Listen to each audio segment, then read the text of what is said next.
Could you tell what chords I was thinking when I played that? I think that's a good thing to work on, is expressing the chord progression in your solos. So yeah, it was A to D, back to A, and then an E, and then an A. Maybe an E to an A. Something like that. So what I was doing was landing on the root note, which is pretty obvious. So if you're, but important to know, if you're in the key of A or playing over an A or A7 or A5 or A minor chord, how about something?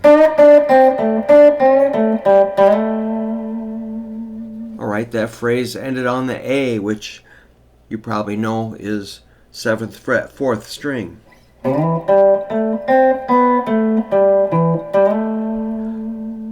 So landing on that root and letting it kind of sustain, make a little space, is pretty cool.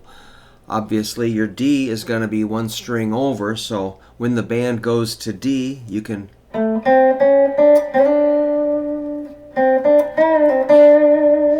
kind of target that D. Typically you go back to A and then you're looking for an E. This is pretty simple, right? 7th fret, 5th string.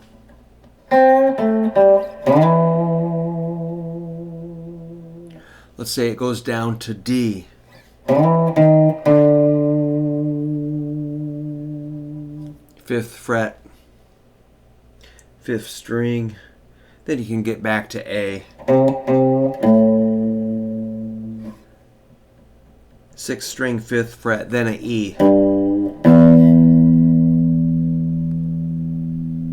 Maybe back to A. Now, I don't mean to be overly simple, but that is kind of the essence of the deal here. Let's see. Let's say you want to get up a little higher, like a...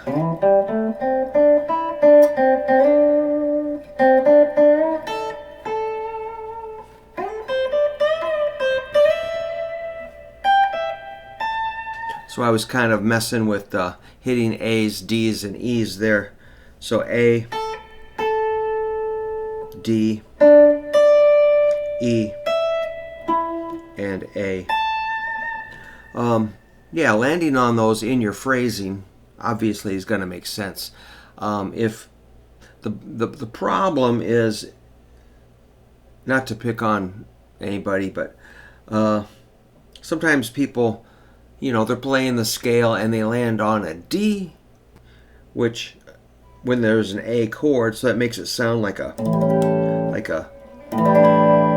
suspended fourth, or it confuses you. Think, are we on a D or an A suspended fourth?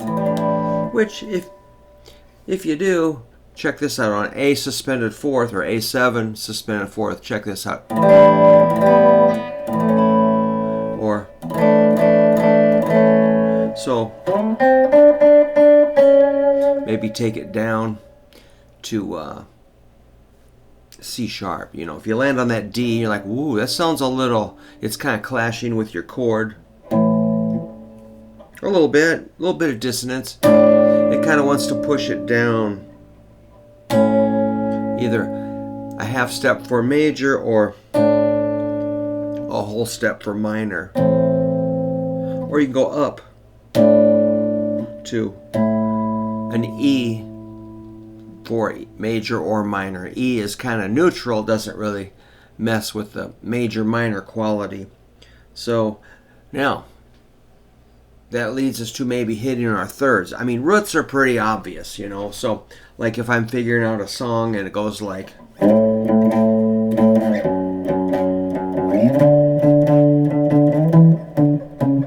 we know it's going to be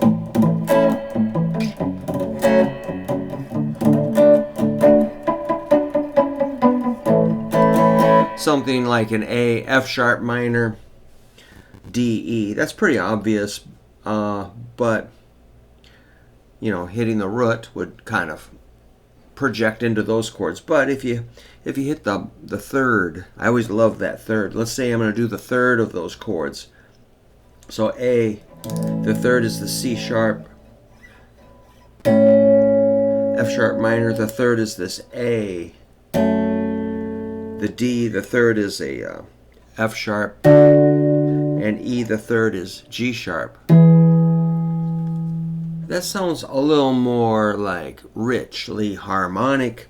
So let's say you want to just throw out, let's say the bass and the guitar and the keyboard or whatever are playing the chords, and you don't have to express the root. You can just play those thirds.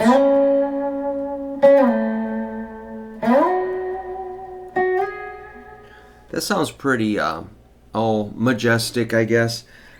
Let's throw in some distortion and a little bit of delay.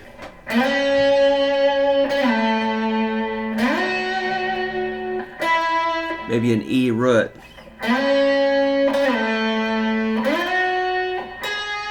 Or an E's third. So thirds or roots are really good. Fifths, of course. Fifths sound a little bit maybe stiff, but let's say the fifth of it. I'll do the fifths.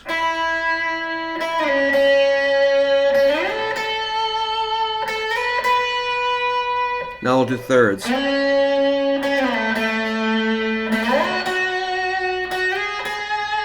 Roots.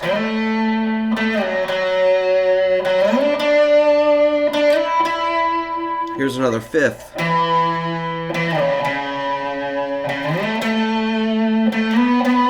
And the low root, just for fun.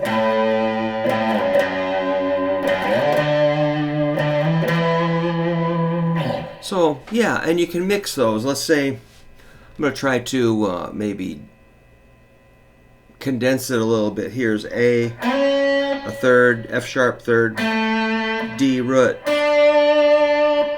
D, or E fifth.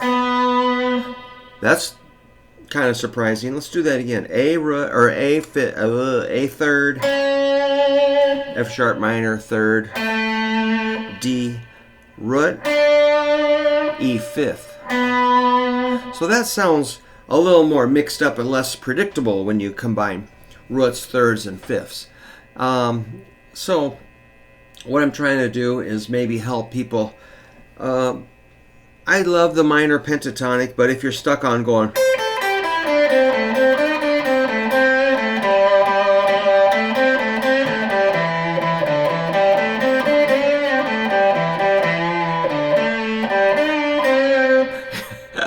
I was being a little obnoxious there, bending the wrong notes. But I see people, playing that minor pentatonic scale, and they're like, okay, now what?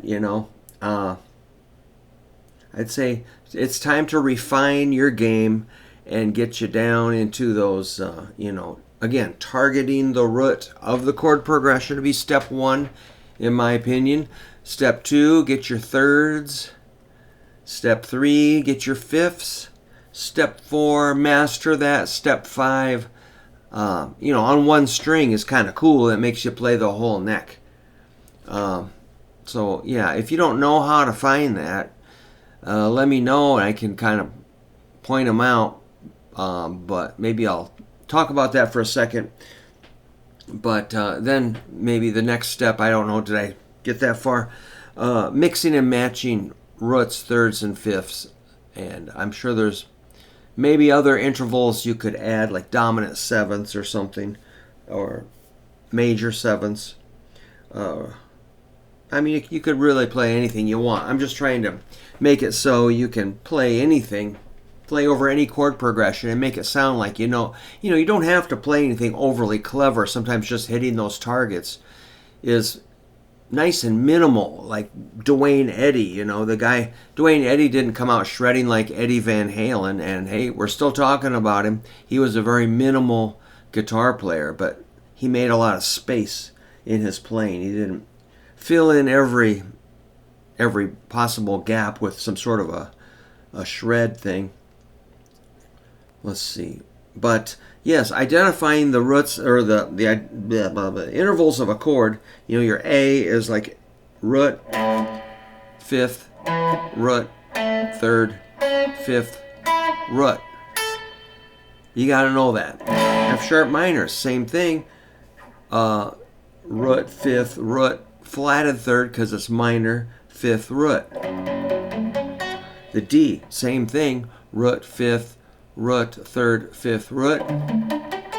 And E, same thing. That's a pretty simple deal. Same thing. Root, fifth, root, third, fifth, root.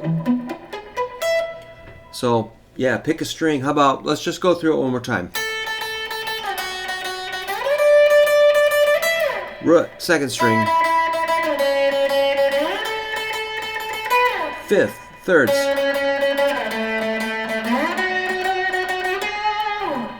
Thirds, fifths, roots on the fourth string. Fifths on the fifth string. And roots on the big string.